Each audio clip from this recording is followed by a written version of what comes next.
Friends, మొత్తం మీద ఆంధ్రప్రదేశ్ ముఖ్యమంత్రి జగన్మోహన్ రెడ్డిని ఎదుర్కోవడానికి సర్వశక్తులు ఒడ్డుతున్నటువంటి ప్రతిపక్షం కానీ ప్రతిపక్ష అనుబంధ మీడియా కానీ తమ ప్రయత్నాలు తాము సాగిస్తూనే ఉన్నాయి.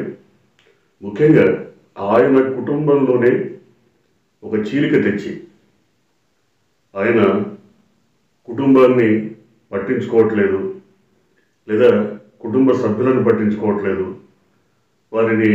వారి మానాన వదిలేశారు, రాజకీయ పబ్బం గడుపుకొని తన అవసరాలకు వారిని వినియోగించుకొని వదిలేశారు అన్న ఒక నిందను జనంలో ప్రచారం చేయడానికి తెలుగు మీడియా, పచ్చ మీడియా పరిగట్టుకొని తమ వంతు బాధ్యతను నిర్వహించడమే కాదు, అడుగడుగున జగన్మోహన్ రెడ్డికి తలనొప్పులు సృష్టించి తద్వారా తమ రాజకీయ లక్ష్యాలను చేరుకోవడానికి, తమ పబ్బం గడుపుకోవడానికి తెలుగు పచ్చ మీడియా వెర్రితనలు వేసినట్టుగా ప్రవర్తిస్తోంది.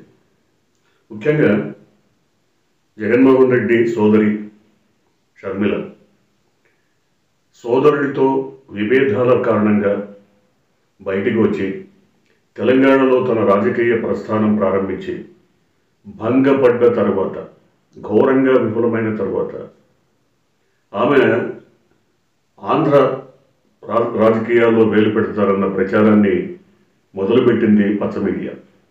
పచ్చ మీడియా ఎంతవరకు వెళ్ళిందంటే తన సోదరుడిపైనే అవిశ్రాంత పోరాటానికి షర్మిల ముందుకొస్తున్నారని ఆమెను ఉసిగొల్పడానికి తంటాలు పడింది. ఆ మేరకు ఇప్పటికీ ఆ ప్రయత్నాలు సాగిస్తూనే ఉంది. ఉదాహరణకు షర్మిల ఆంధ్రప్రదేశ్ కాంగ్రెస్ రాజకీయాల్లో తనదైన ముద్ర వేస్తారని కాంగ్రెస్ రాజకీయాలకు తలమానికంగా మారి తానే బాధ్యతలు తలకెత్తుకొని కొత్త పంథాలో పార్టీని నడిపిస్తారని ప్రచారం చేశారు. కానీ ఆమె ఆంధ్రప్రదేశ్ రాజకీయాల్లోకి వస్తే జరిగేదేంటి? ముఖ్యంగా కాంగ్రెస్ రాజకీయాల్ని ఆమె తలకెత్తుకుంటే ఒరిగేదేంటి? ఏ కాంగ్రెస్ అయితే తన కుటుంబాన్ని అవహేళన చేసిందో, అవమానపరిచిందో, తన సోదరుడిని అక్రమంగా 16 నెలల పాటు జైల్లో పెట్టిందో, తన తండ్రి పైన కేసుల్లో ఆయన పేరును ప్రస్తావించిందో ఆ కాంగ్రెస్తో జట్టు కట్టడానికి షర్మిల తహతహలాడుతున్నారు. నిజమే, ఇక్కడ కాంగ్రెస్ చంద్రబాబు కలిసి చేసినటువంటి రాజకీయాల్లో, కుట్ర రాజకీయాల్లో బలైపోయిన వ్యక్తి ఎవరైనప్పటికీ వాటన్నిటినీ వదిలి గతమంతా మర్చిపోయి, గత స్పృహ లేకుండా కొత్తగా కాంగ్రెస్తో మమేకమై కలిసి నడవాలని షర్మిల నిర్ణయించుకోవడమే అనూహ్యమైనటువంటి విషయం, అంతుచిక్కని విషయం, ఆమె అంతరంగం అర్థం కానటువంటి విషయం. ముఖ్యంగా జగన్మోహన్ రెడ్డి పైన కోపంతోనో, అక్కసుతోనో, ఆవేశంతోనో ఆమెను రాజకీయాల్లోకి వచ్చి ఉంటే ఆమె పంథా వేరుగా ఉండుండేది. కానీ ఇక్కడ కేవలం జగన్మోహన్ రెడ్డి పైన అక్కసు, ఆవేశం ఇది మాత్రమే కాదు, మరేదో తెర వెనుక ఒక పరాన్నజీవి, ఒక అదృశ్య శక్తి ఆమెను నడిపిస్తోందన్న భావన ఇప్పుడు తెలుగు ప్రజల్లో కలుగుతోంది, ముఖ్యంగా ఆంధ్రప్రదేశ్ ప్రజల్లో కలుగుతోంది. ఆమె తెలంగాణలో పాదయాత్ర చేశారు, రకరకాల పార్టీల్లో ఉన్నటువంటి నాయకులందరినీ ఆకర్షించారు. ముఖ్యంగా ఆమె కృషి వెనుక, ఆమె వెంట నడవడానికి సీనియర్ నాయకులందరూ రావడానికి కారణం ముఖ్యంగా ఆమె తల్లి విజయలక్ష్మి. ఆవిడ చాలామంది రాజశేఖర రెడ్డి శిష్యులని, ఆయనతో పాటు కలిసి నడిచినటువంటి నాయకులని ఫోన్లు చేసి తన కూతురికి సహకరించాల్సిందిగా 1, 2, 3, 4 సార్లు కోరి ప్రాధేయపడ్డప్పుడు వారంతా బయటికి వచ్చి ఆమెకు సహకరించారు. ఈ విషయం తేటతెల్లం చాలామందికి, తెలంగాణలోని చాలామంది నాయకులకి, అలాగే షర్మిల వెంట నడిచిన వారందరికీ ఈ విషయం తెలుసు.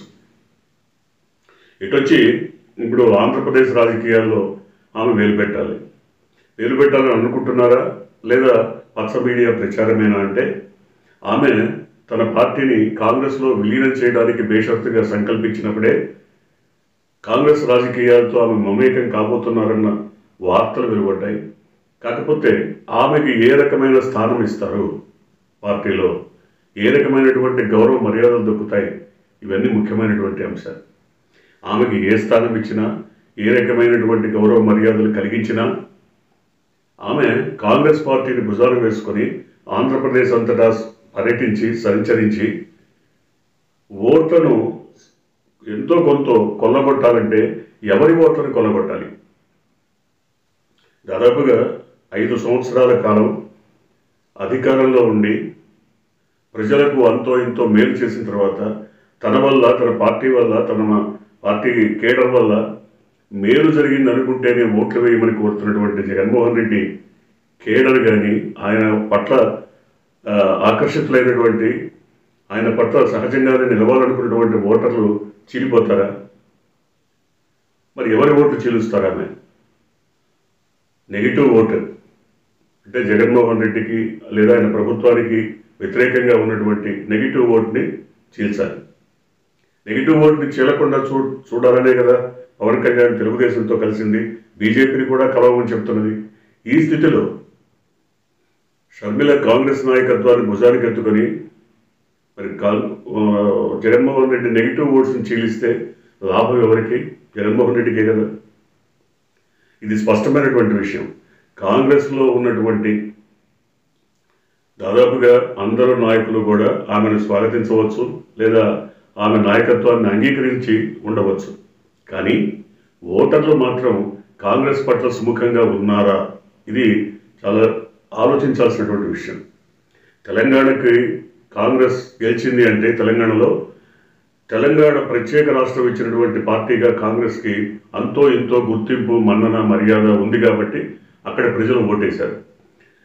మరి ఆంధ్రప్రదేశ్ విషయానికి వస్తే కనీసం రాజధాని కూడా లేని రాష్ట్రంగా, అసలు ప్రత్యేక హోదా ఇస్తామని చెప్పి ఇవ్వనటువంటి రాష్ట్రంగా, గాలికి వదిలేసినటువంటి రాష్ట్రంగా, అన్యాయం చేసినటువంటి రాష్ట్రంగా ఆంధ్రప్రదేశ్ ఇప్పటికీ కొనసాగుతోంది అంటే అది ఈ కాంగ్రెస్ చేసిన అనాలోచిత చర్య వల్లే అని ప్రజల మనసుల్లో బలీయంగా నాటుకుపోయింది.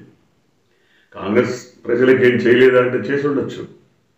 ఖచ్చితంగా కాంగ్రెస్ రాజకీయాలు దాదాపు 40-50 సంవత్సరాల పాటు ఈ రాష్ట్రంలో కానీ దేశంలో కానీ ప్రజలకు అంతో ఇంతో మేలు చేసి ఉండొచ్చు. కానీ ఆంధ్రప్రదేశ్ లాంటి రాష్ట్రం విడిపోవడానికి, ముఖ్యంగా అనాలోచితంగా విడదీయటానికి కారణం కాంగ్రెస్ అన్న బాధ, మనోవేదన ఇప్పటికీ ప్రజల్లో ఉంది. కాబట్టి కాంగ్రెస్ పట్ల ఏవగింపే కానీ ఎంతో కొంతైనా జాలి, కరుణ, మంచి అభిప్రాయం అక్కడి ప్రజలకు లేదు.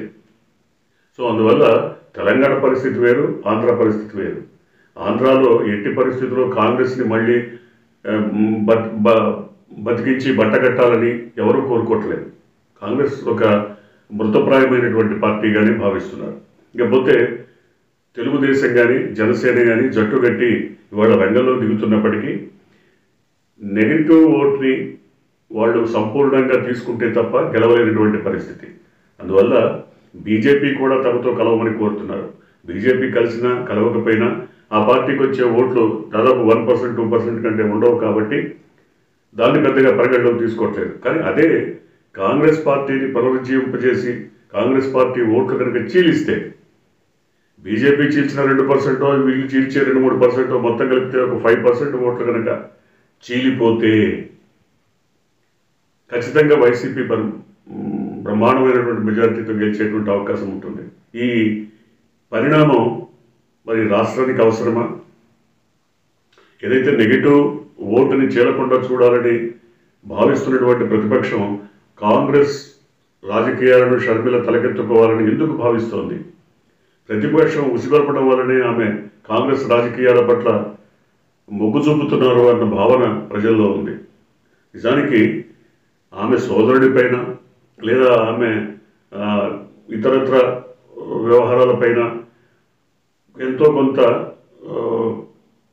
ఆవేదనతో ఉండొచ్చు, లేదా ఎంతో కొంత వ్యతిరేకతతో ఉండొచ్చు. వారిపైన కోపం, ఆవేశం, అక్కసు ఉండొచ్చు. కానీ వాటన్నిటినీ ఈ రకమైన రాజకీయాల్లోకి తీసుకొచ్చి నడిబజారులో తమ కుటుంబాన్ని అప్రదిష్ట పాలు చేయటం మాత్రం ఎవరికీ నచ్చటలేదు.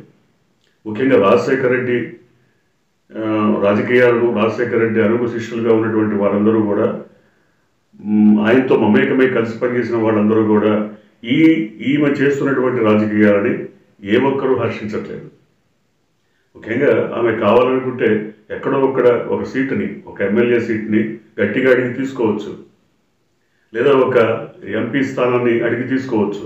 కానీ ఆమెను గెలిపించాల్సిన బాధ్యత మాత్రం ఖచ్చితంగా జగన్మోహన్ రెడ్డి పైనే పడుతుంది. అందువల్ల ఆయన ఇప్పటికే జనరల్ స్థానాల్లో కూడా, రిజర్వేషన్ లేనటువంటి స్థానాల్లో కూడా బీసీలకి ఎక్కువ స్థానాలు ఇవ్వాలని సంకల్పించి అనేక అగ్రకులాల వాళ్ళని పక్కన పెడుతున్నటువంటి పరిస్థితుల్లో షర్మిల లాంటి వాళ్ళని ఎక్కడ అకామిడేట్ చేయగలరు? ఏ ఒక్కరిని అకామిడేట్ చేయాలన్నా చాలా కష్టం. అందువల్ల ఆమె రాజకీయాల్లోకి రావాలి అనుకుంటే ఇతరత్ర మార్గాలను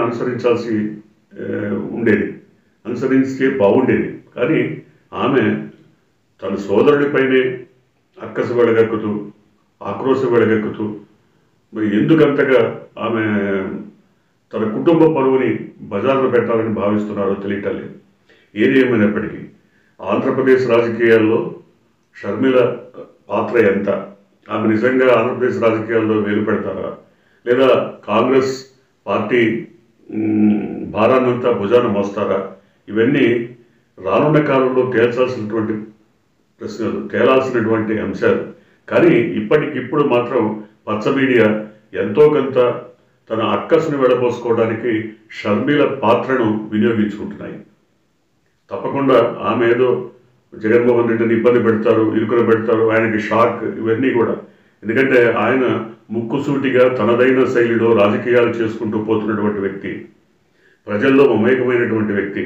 ప్రజల్లో ఇప్పటికి కూడా దాదాపుగా అన్ని వర్గాల్లో, అంటే పసిపిల్లల నుంచి పండు ముసలి వరకు అన్ని వర్గాల్లో, అన్ని కులాల్లో, అన్ని మతాల్లో, అన్ని ప్రాంతాల్లో ఎంతో కొంత ప్రభుత్వం నుంచి మేలు కూర్చున్నటువంటి వ్యక్తి.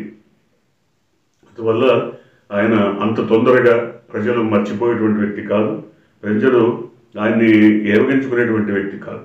తన తండ్రికి మించి ప్రజలకు ఎన్నో కొన్ని పథకాలు చేకూర్చినటువంటి వ్యక్తి. సో ప్రధాన ప్రతిపక్ష నాయకుడైనటువంటి మరి చంద్రబాబు కానీ, ఆయన కుమారుడు లోకేష్ కానీ వారు తక్కువగా అంచనా వేయడానికి లేదు. వారు కూడా తమ వంతు ప్రయత్నాలను గట్టిగానే చేస్తున్నారు. ఎంతో కొంత ఓటు బ్యాంకు గడ్డి కొట్టాలని చూస్తున్నారు, జనసేనని కలుపుకున్నారు, బీజేపీ కలవాలని ప్రయత్నిస్తున్నారు. అయితే ఎన్ని చేసినా ప్రభుత్వం ఏర్పాటు చేసే స్థాయికి వారి ఓటు బ్యాంకు ఉంటుందా? ప్రభుత్వం ఏర్పాటు చేసే స్థాయి ఆ పార్టీలకు వస్తుందా? ఇది కీలకమైనటువంటి ప్రశ్నగా ఆంధ్రప్రదేశ్ అంతటా ఇప్పుడు వినపడుతున్నది. చూడాలి. 24 ఎన్నికల్లో ఒక పక్క సర్వేలన్నీ కూడా, జాతీయ స్థాయి సర్వేలన్నీ కూడా, లేదా ప్రాంతీయ స్థాయి సర్వేలన్నీ కూడా జగన్మోహన్ రెడ్డికి రెండో అవకాశం ఇచ్చావు వీలుందని మరి తెలియజెప్తున్నటువంటి పరిస్థితుల్లో ప్రతిపక్షం ఏ మేరకు ఓటు బ్యాంకుని కొల్లగొడుతుందో చూడాలి.